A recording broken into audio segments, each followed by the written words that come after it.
मेरा कोई संग ना। आओ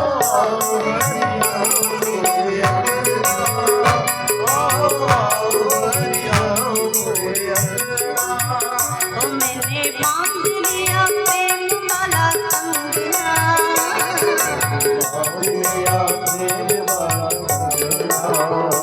आओ आओ हरि आओ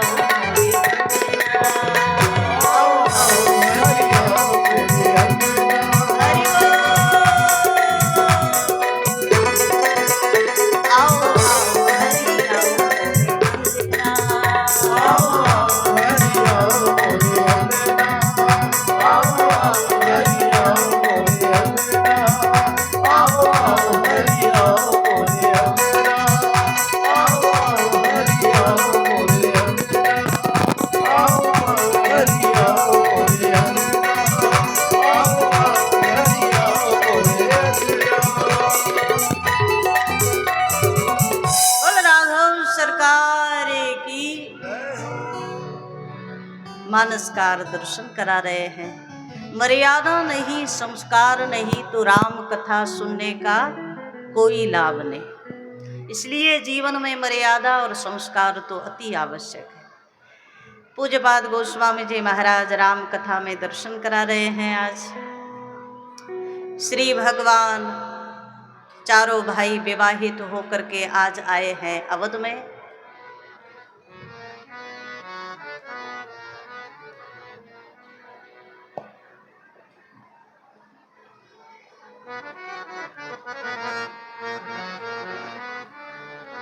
हाँ, आप लोग भी देख रहे हो ना, पहले देख लो, इन लोगों को देख लो,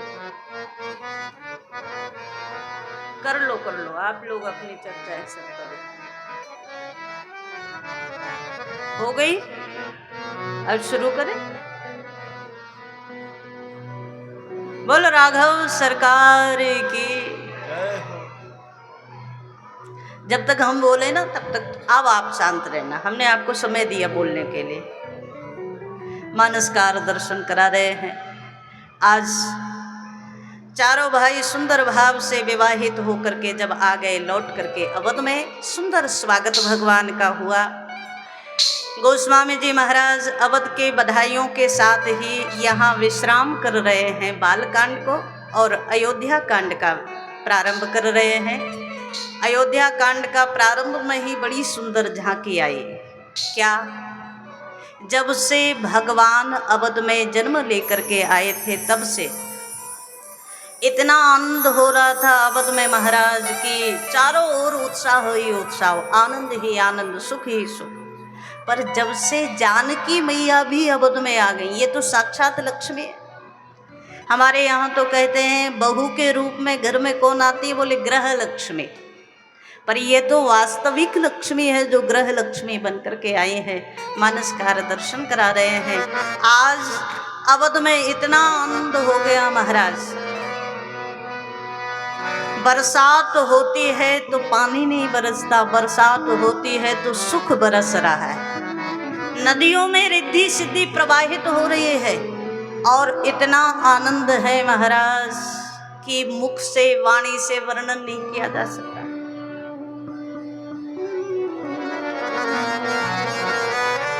जब ते राम ब्याहे घर आए, जब ते राम ब्याहे घर आए, जब ते राम ब्याहे घर आए, जब ते राम ब्याहे घर आए, नित नव मंगल मोद बधाए, नित नव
मिलती सुहाई।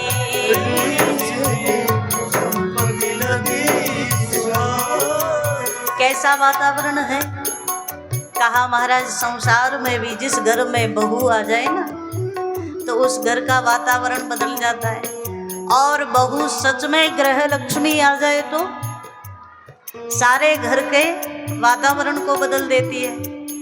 एक संत तो कहते हैं कि घर में यदि बहू ग्रह लक्ष्मी आ जाए, सद्गुण संपन्न आ जाए तो घर को स्वर्ग बना देती है ना। और अगर बुरे गुणों को लेकर आ जाए, अगर खराब आ जाए, यदि विकारों से युक्त आ जाए तो कहा महाराज घर स्वर्ग बनाना पड़े, पर घर वाले स्वर्गवासी बन जाते हैं। एक क्षण के लिए सोच कर देखना, आज तो स्वयं लक्ष्मी यहाँ ग्रह लक्ष्मी बन करके आई हैं। जानकी मैया मानसकार कहते हैं, जब ते राम ब्याह घर आए, नित नव मंगल मोद बधाए। चारों तरफ उत्सव है। एक दिन सभा का आयोजन हुआ, उस सभा में अवधेश विराजमान हुए सिंहासन पर। सिंहासन पर जब बैठे हैं तो मानसकार कहते हैं उसी समय अवधेश ने सारे जितने मंत्री प्रजाजन सब बैठे थे, सबके बीच में अवधेश कुछ बोले, इससे पहले प्रजा के लोग बोलने लगे, महाराज त्रिभुवन में आपके समान ज़्यादा सौभाग्यशाली कोई नहीं है। अवधेश को कहा। अवधेश को लगा कि शायद मैं सम्राट हूँ इसलिए मेरी बड़ाई कर रहे हैं, लेकिन मानसकार ने कहा, प्रजाजनों ने आज अवधेश को कहा कि आप राजा हैं इसलिए नहीं, आपके घर में स्वयं मंगलों के मूल भगवान श्री राम ने अवतार ले लिया है, इसलिए आप सौभाग्यशाली हैं। आपके घर में जानकी लक्ष्मी ही वधू रूप में आ गई है, इसलिए आप सौभाग्यशाली हैं। जिस समय ये चर्चा हो रही थी उसी समय अवधेश ने दर्पण लिया, अपना मुख देखा दर्पण में। अच्छा सावधानी से सुनना, जब कोई बड़ाई करे तो क्या करना चाहिए, कोई प्रशंसा करे अपनी तो क्या करना चाहिए। कहा महाराज जैसे ही प्रशंसा कान में जाती है ना तो फूल जाता है आदमी की, हम तो है जो आप कह रहे हो हाँ हाँ, मुंह से तो कहेगा नहीं नहीं ऐसी कोई बात नहीं, पर अंदर से बड़ा खुश होता है। प्रशंसा मानो अभिमान की जननी है। प्रशंसा सुनी और अभिमान आ गया कि हाँ ये सही कह रहा है, बस सोई गड़बड़ हो गया। अवधेश ने दर्पण में मुख देखा, ये क्या है। संतों ने कहा बात यह है, अपना मन ही दर्पण है। जब कोई बड़ाई करे तो अपने मन में अपने आप को झांक करके देखना, क्या तुम इस बड़ाई के लायक हो। यदि तुमने अपने मन में झांक करके देख लिया तो मन तुम्हें सही दिखाएगा, वो दर्पण है ना। आपने एक भजन सुना होगा, तोरा मन दर्पण कहलाए, है ना। तो ये मन रूपी दर्पण में जो देख लेता है उसे सत्य और असत्य का ज्ञान हो जाता है, क्या सही है क्या गलत। और एक बात, आजकल तो महाराज प्रशंसा के लिए भी किराए पर लोग रखते हैं। कुछ ऐसे लोग हैं, नाम नहीं लेंगे, पर वो लोग जय जयकार के लिए भी 2 4 10 को साथ में रखते हैं। अब ऐसा हो गया है महाराज, क्या करा जाए। चाहे वो राजनीति का क्षेत्र हो, चाहे वो धर्म का क्षेत्र हो, आजकल तो सब जगह जयकार वाले भी किराए पर लाए जाते हैं। हमें कोई बता रहा था 2 4 10 लोग इसीलिए रखे हुए हैं कि वो जय जयकार करें। 10 20 मालाएं तो घर से निकलते ही अपने गले में पहन कर चलते हैं लोग, ताकि रास्ते में जाएं तो 2 4 10 और मिल जाए। एक बात हमेशा याद रखना, तुमने जीवन में क्या किया है ये तुम्हारा मन ही तुम्हें बता सकता है, दूसरा नहीं बता सकता। जो संसारी लोगों की प्रशंसा को सुन करके फूल जाए, समझ लेना अब उसे सावधानी की जरूरत है। मानसकार कहते हैं आज अवधेश फूले नहीं, दर्पण में मुख देखा, मुकुट टेढ़ा था, सीधा किया, और जैसे ही सीधा किया तो कुछ सफ़ेद बाल नजर आए। सफ़ेद बाल दिखे तो लग गया कि अब तो मैं बूढ़ा हो गया, अब तो राम को राज तिलक कर देना चाहिए। मानसकार दर्शन करा रहे हैं। जब ये भाव मन में आया तो किसी से नहीं कहा, अच्छा सच्चाई कहना, आप अपने मन के भाव को किससे कहते हो? पत्नी से कहोगे, बच्चों से कहोगे, या आपका जो मित्र होगा, कोई अच्छा सखा होगा, उसको कहोगे? पर मानसकार कहते हैं अवधेश के मन में जब भी कोई बात चिंतनीय आती है तो अवधेश गुरुदेव से जाकर चर्चा करें। गुरुजी, मेरे मन का भाव है, क्या राम को राजा बना लूं? वशिष्ठ जी महाराज ने जब सुना तो बड़े आनंदित हो गए। अवधेश, इससे ज्यादा बढ़िया संकल्प कोई नहीं हो सकता। अच्छा, आपको जो मिला है वो आपको किसने दिया है? आपसे पूछ ले, किसने दिया? लेकर आए थे साथ में? जब दुनिया में आए थे तो साथ लेकर आए थे? कहा महाराज नहीं, बिल्कुल खाली हाथ आए थे। और जब जाओगे तो साथ लेकर जाओगे? बोले नहीं, खाली हाथ जाना है। फिर किसने दिया? तुम्हारे आने से पहले तुम्हारे लिए व्यवस्था ईश्वर ने की, और उतना ही मिलेगा जितना निश्चित उसने किया है, इससे ज़्यादा नहीं मिलेगा। कितना हाथ पैर मार लो। दूसरी बात, जाओगे तो सब छीन लिया जाएगा, कुछ साथ ले जाने की व्यवस्था नहीं है। है क्या? एक संत कहते हैं कफन में जेब नहीं होती, जो आखिरी वस्त्र होता है उसमें कोई जेब नहीं होती, कहीं रखने की कोई व्यवस्था नहीं है। तो आज अवधेश को लगा, जिसने सब दिया है उसको देने का संकल्प आया अवधेश के मन में, तो इससे ज्यादा बढ़िया क्या हो सकता है? एक बात आपसे कह दे, एक क्षण के लिए सोच कर देखना। बहुत सारे हजारों लाखों करोड़ों लोगों में से कुछ विशेष लोग हैं जिनके मन में परमात्मा समाज हित में, धर्म के कार्य में देने का संकल्प भगवान कराते हैं, प्रेरणा करते हैं भगवान। और हजारों लाखों करोड़ों में से कुछ व्यक्ति हैं जो इसके लिए मन बनाते हैं कि अब देंगे।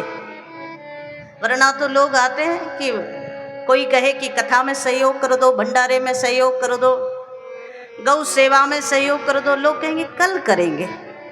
क्या कहते हो? कल करेंगे। और कल करने का परिणाम क्या होता है ये मानस बताती है।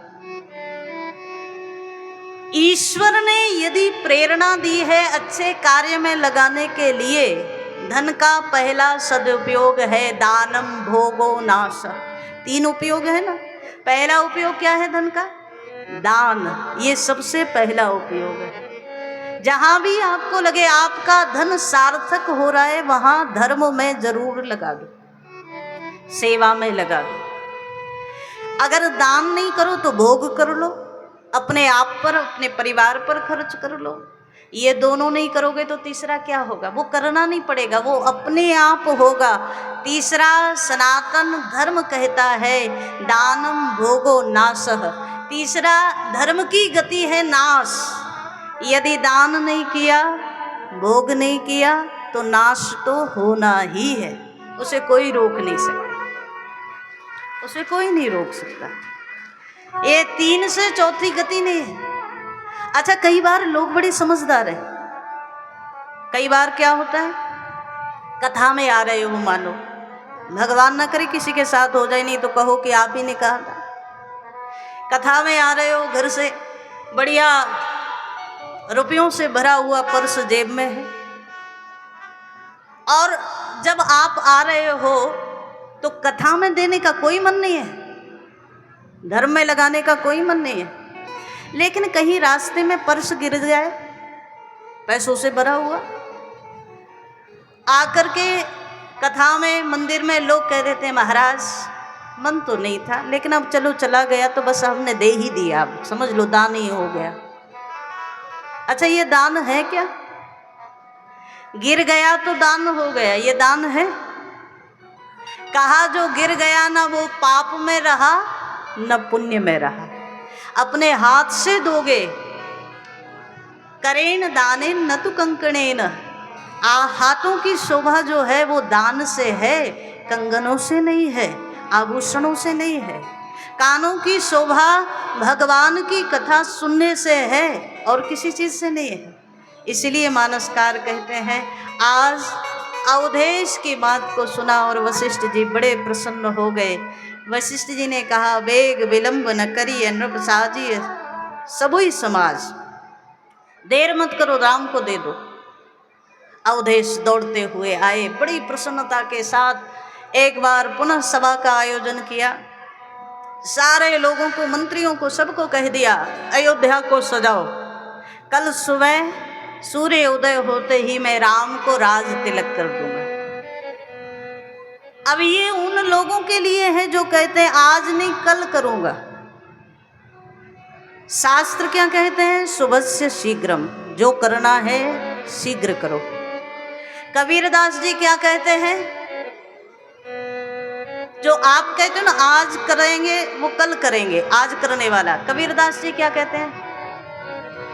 काल करे सो आज करे, आज करे सो अब,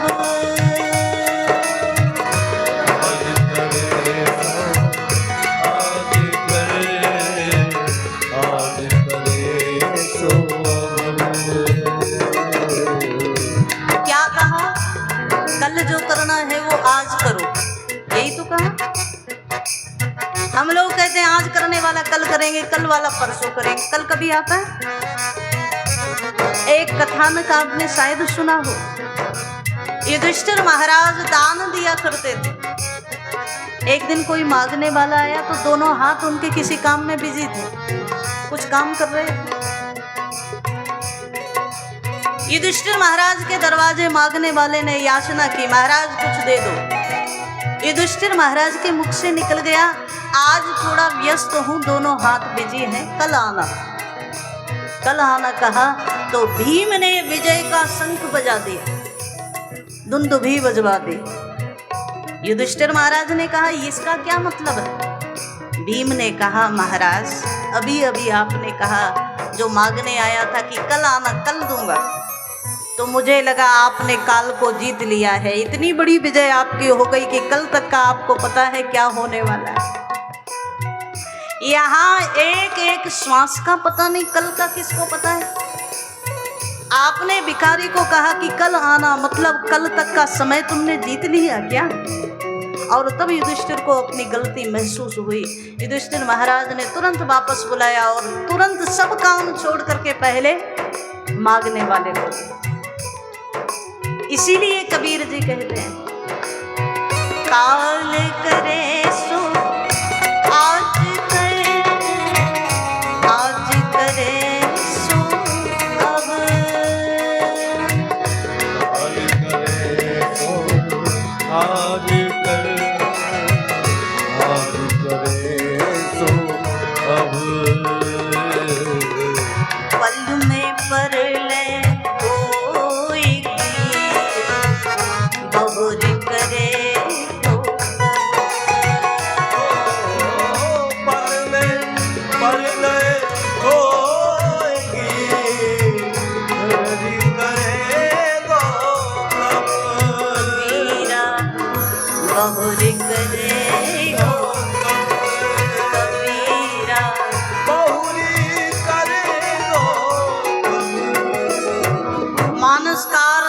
करा रहे हैं। अवधेश ने गुरुजी की वाणी को समझा नहीं।